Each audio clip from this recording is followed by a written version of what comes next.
नमस्कार, जय निसर्ग मित्रांनो. आपण सध्या आहोत शैलेश नर्सरी मलकापूरमध्ये. शैलेश नर्सरीच्या युट्यूब चॅनलवरती तुम्हा सर्वांचं पुन्हा एकदा सहर्ष स्वागत आहे. आजच्या या व्हिडिओमध्ये आपण शैलेश नर्सरीमध्ये जास्वंदीचे 13 कलर मिळतात. आज आपण हा व्हिडिओ जानेवारी महिन्यात शूट करत आहोत, जानेवारी 2024. आज आपल्याकडे नर्सरीमध्ये 13 वेगवेगळ्या प्रकारचे जास्वंदीचे कलर मिळत आहेत. जसे की आपण पाहू शकता, लाल कलर मध्ये देखील आपल्याकडे 2 प्रकार आहेत. हा एकदम लाल, गडद लाल आणि फुल मोठं आहे. अशाच प्रकारे एकदम असंच गडद लाल येतंय व फुल थोडंसं छोटं येतंय. त्याच्यानंतर आपण पाहिलं तर हे गुलाबी रंगाचं फुल आहे. हे पाहू शकते, अतिशय सुंदर, अगदी सुंदर असं हे गुलाबी कलरचं फुल आहे. त्याच्यानंतर आपण पाहिलं तर असा एक वेगळा शेड आपल्या नर्सरीमध्ये आता अवेलेबल आहे आपल्याकडे. त्याचा कलर पाहू शकता आपण, त्याच्या पाकळ्या पाहू शकता आपण. डबल पाकळीचं हे फुल आहे. त्यानंतर बघायला गेलं तर ऑरेंज कलर मध्ये आपल्याकडं अवेलेबल आहे. ऑरेंज कलर मध्ये देखील 2 टाईप आहेत. एक आहे तो असा मोठा आहे आणि एक थोडंसं फुल छोटं येते. त्याच्यानंतर पिंक शेड मध्ये आपल्याकडे डबल पाकळीवरती, म्हणजे पाकळीवर पाकळी चढलेली आपण पाहू शकताय. एकदम जवळजवळ पाकळ्या असणारे हा गुलाबी रंगाचा शेड आहे.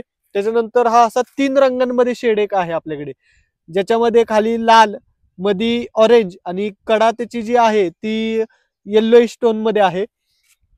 त्याच्यानंतर पूर्णपणे असा एक येल्लो कलर आहे, पाहू शकता आपण. फुलाची साईज पण पाहू शकताय कशा प्रकारे आहे. एकदम गडद पिवळा असा हा रंग आहे.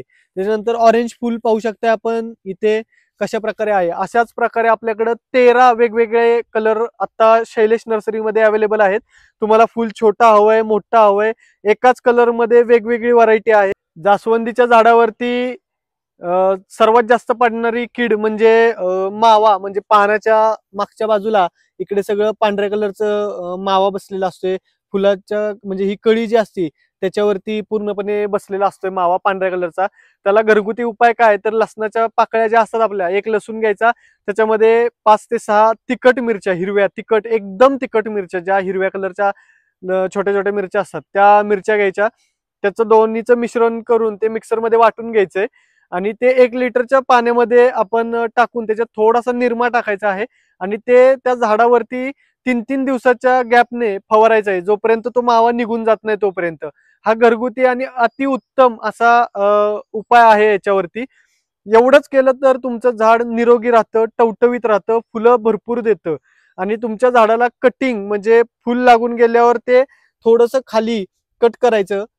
1-2-3 फांद्या सोडून, सॉरी 1-2-3 पानं सोडून ते खाली फुल कट करायचं, जेणेकरून त्याला जास्तीत जास्त फुलं लागतील. आणि त्याला जे काही त्याच्या खताचे डोस आहेत ते आपण महिन्यातून एकदा तरी दिले पाहिजेत, ज्याच्यावरती आपला डिटेल व्हिडिओ दुसरा येईलच की फुलझाडांना खतं काय दिली पाहिजेत. याच्यावरती व्हिडिओ येणारच आहे. त्याच्यासाठी आमच्या चॅनलला सबस्क्राईब करा. तुम्हाला हा व्हिडिओ आवडला असेल तर लाईक करा आणि तुमच्या मित्रमैत्रिणींपर्यंत जास्तीत जास्त शेअर करा. धन्यवाद.